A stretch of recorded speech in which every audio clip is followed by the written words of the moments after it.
Hey everyone, before starting the video, we wanted to let you know that for the first time ever, we've got sweats and hoodies for sale in the shop. However, they will only be available for 2 weeks, so go ahead and click the link in the description to order yours today.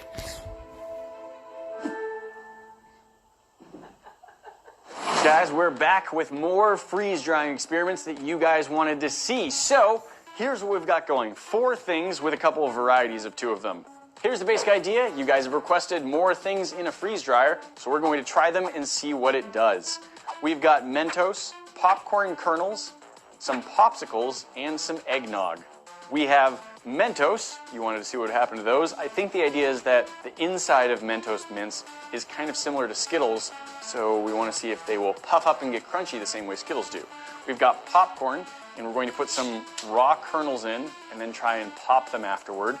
And we're going to take some microwave popcorn, pop it, and put some popped kernels in the freeze dryer to see what they do. We've got popsicles of 2 varieties. We've got some fruit popsicles and some fudge popsicles, and people requested eggnog. It's coming up to a holiday season right now, Thanksgiving and Christmas, and whatever else eggnog is great for. So we've got some eggnog. We're going to try freeze drying all of these things and see what happens to them. With the Mentos, whatever happens to them, afterward, we're going to try putting it in Diet Coke. We're not freeze drying the Diet Coke. We're just going to freeze dry the Mentos and then put it in Diet Coke and see if the reaction has changed from regular Mentos. And then I think we can just take some unpopped popcorn kernels, give a decent amount. If something goes weird and these pop in a vacuum, a very, very cold vacuum, it's going to get exciting. This is for our eggnog, and I'm using foil instead of a cup because I want to make sure that it's in really good contact with our plate. I think we've had a couple small issues with using cups in the past, that it doesn't heat up the right way. All right, there's our little eggnog boat. This is my favorite brand of eggnog. It's delicious. It tastes like someone made eggnog flavored ice cream and then melted it, and then you're drinking it. All right, there we go. This is also my favorite brand of popsicles. And yes, I say that as an adult. I have a favorite brand of popsicles, and it's this, Pace Bars. And they're just, like, they have a lot more flavor, I feel, than normal popsicles. And I'm also going to throw on a couple of fudgesicles. First ingredient is non-fat milk. So I do think there's a good chance that these are going to turn out sort of like the freeze-dried astronaut ice cream.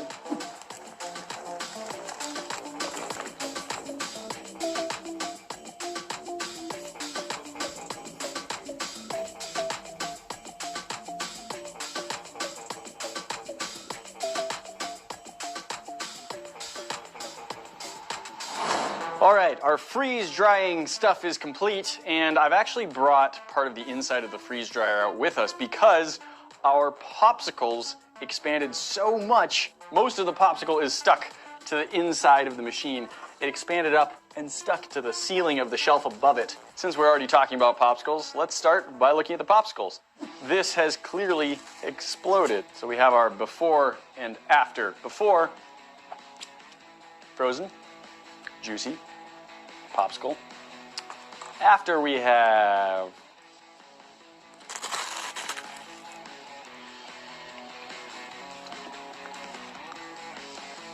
fantastic popsicle flavor, perhaps even more concentrated. It's not cold, it's not juicy.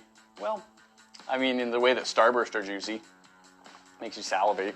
This is unbelievably light and fluffy, and I think it has to do with the high sugar content. The sugar dissolved into the liquid does a really good job of forming these sort of membranes that the expanded stuff is made out of. So this has expanded more than almost anything else we've put in the freeze dryer. All right, fudgesicle. This also is super lightweight. Slides all the way off the stick. So now we just have a fudgesicle not attached to a stick. I'm not sure if it's still a fudgesicle at this point. Cracks open, and we have a very similar texture to several other things we freeze dried, like nougat and ice cream. Let's give it a try. Again, same texture, sort of like a lightweight, chalky, high crunch texture. It's really similar to marshmallows and Lucky Charms, but bigger. Flavor is pretty similar, and as you chew it, it kind of leaves like a film on your teeth. It's not really pleasant, but you could get used to it if you enjoyed them. That would be interesting as like a prop, because this looks really similar. It looks like it's just really cold and has sort of frozen over on the outside a little bit, but really it's not cold at all. This is completely room temperature feeling. It's probably very insulative, in fact, so it's not going to let you feel a temperature very well. but it's never gonna melt. This will just stay like this pretty much forever.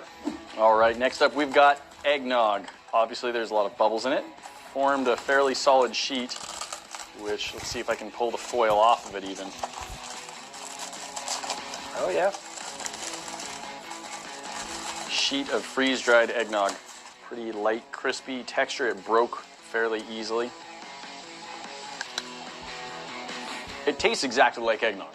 The taste hasn't changed much. To me, the texture is a lot like a cheese chip, or if you just take cheddar cheese and you cook it until it fries into something that resembles a chip. Sometimes people on like a keto diet will make and eat those. And it's very similar texture to that. It's got some good crunch, a little bit of texture, but of course, it doesn't taste anything like cheese. It tastes like eggnog. All right, and on tray number 2, we've got popcorn. First off, we have the popped popcorn. It was popped before it went in. It's just microwave popcorn. We wanted to see if the texture changed at all, so I'm just gonna try eating some. I'm not just sitting here eating popcorn, I'm actually trying to tell, is anything different? I gotta say, I think it's just popcorn. If you gave me this and said, what's different about it? I would say, I don't know, nothing. It's just popcorn.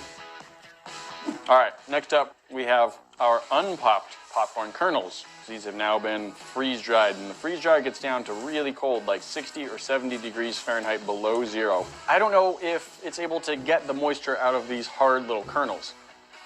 What we're gonna do is we're gonna take these and we're gonna try and pop them. We're just gonna put them on a stove with a little bit of oil and see if they pop like normal kernels or if something else is strange and weird about them.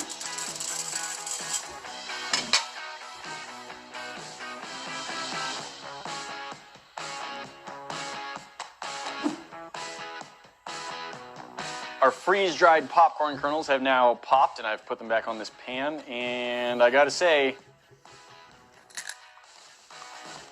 just seems like popcorn. I mean, I burned it a little bit, but that's not really the popcorn's fault. That's just me. Pretty same texture, same flavor. Didn't seem like it took any more or less time to pop. The result is about the same. I think popcorn is mostly just immune to freeze drying. Mentos. I was hoping that because Mentos have a similar texture on the inside to Skittles, that they would puff up and get hard and crunchy the way Skittles do. They haven't puffed up. We've gotten some cracking along some of the surfaces, but no puffing. As for whether they're crunchy, I mean, that one's not.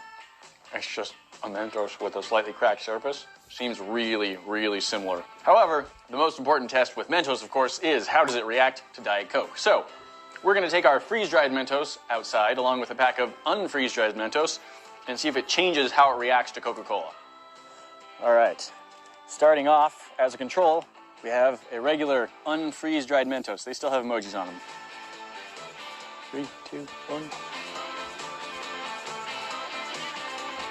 All right. Foams up, erupts out of the bottle a little bit, makes a good mess. And now a freeze-dried Mentos. 3, 2, 1. I don't know, that actually looks like it might be a bit more energetic. So our regular one, I think went a little bit slower, but is still going. Our freeze-dried one, I think went faster, but we don't have foam still reaching up to the neck of the bottle. Okay, we're gonna try again, but I'm gonna drop 2 Mentos at a time. Okay, we got a little bit of an actual fountain there, and it continues to keep going a little bit after the main reaction has finished. Oh, that settled back down. I think that was a little bit taller of a column. It's not much. It's like 10% more reactive, perhaps. All right, so I have 2 more bottles of Diet Coke, and I'm not sure how accurate I'm gonna be with dropping, but I'm gonna try and do 4 at once of each of them. All right, I'm gonna try and do 4 at once. See how my Mentos dropping skills are.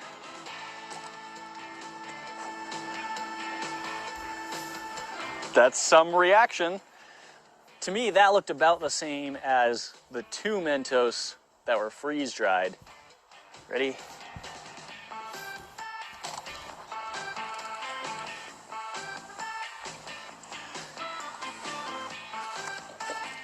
All right.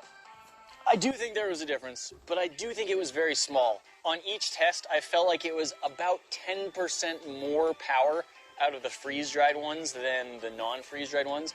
So not a lot, but if you're doing some experiment where you really need the maximum reaction, then it might be worth freeze-drying them if you happen to have access to a freeze dryer. 1, 2, and 4 Mentos.